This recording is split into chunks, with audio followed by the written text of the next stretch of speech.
Hi, M5898. Please introduce yourself.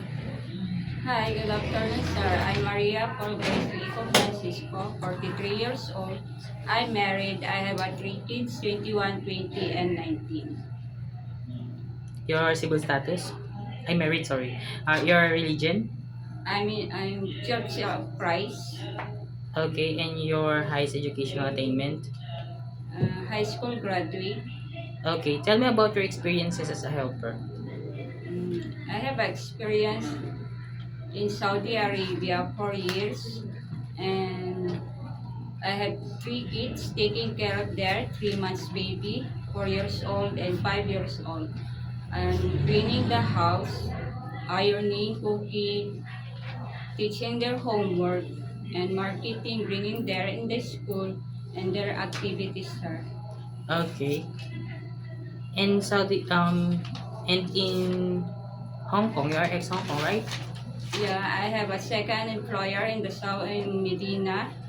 I have 4 kids, 4 years, 4 months, 4 years old, 6 years old, and 11 years old, doing the household chores, cleaning the house, cooking,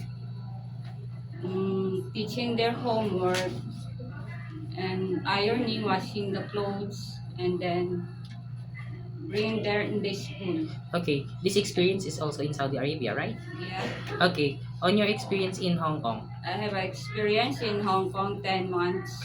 I have 3 kids there, 4 years old, 7 years old, and 10 years old.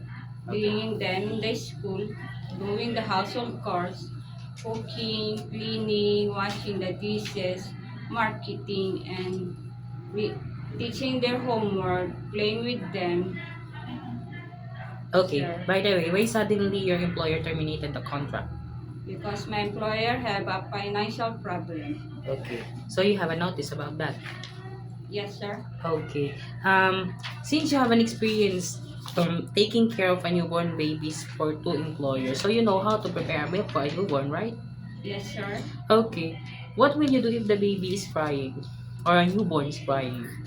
I will check the diaper if it's full or not, or I will check if she is hungry or not, or I will check their temperature if she is sick or not. Okay. And if the baby doesn't stop to cry, everything that you have done, what will you do? I will call their mother to tell what happened to their baby, Okay. Why do you want to work in Hong Kong again? because I want to learn more the different culture of the Hong Kong, and I want to help my mother and brother, and I want to give a good future to my kids and to my, if I become old, I want to make a business and save more. Okay. Um, and how long do you want to work in Hong If Kong my again? employer want me to stay as long as she want, I will stay with them. Okay, so it is okay to you to extend your contract, right? Yes, sir. Okay. For sure you have an idea how to prepare Chinese food because you have an experience, right? Yes, sir. Okay, what kind of Chinese food can you prepare? I prepare a chicken steam, fish steam, broccoli with pork, long soup with corn and pork. Okay. Um, if your employer provides some foods, it is okay to you to eat the food that they provide. Yes, sir. It is okay to you to cut your hair into short. Yes, sir. How about sharing jobs as a helper? Yes, sir. Sharing room with kids. Yes, sir. How about work on Sunday or in a holiday set up by your employer? Yes, sir. It is okay to you to take care of pets. No, Why? You have an allergy? I'm scared. You're scared of pets, but it is okay to you to take care of an elderly. Yes. Okay. If one of your employer's family don't know how to speak English, it is okay to you to learn Cantonese. Yes, sir. Okay. My last question is, what will be your message for your future employer?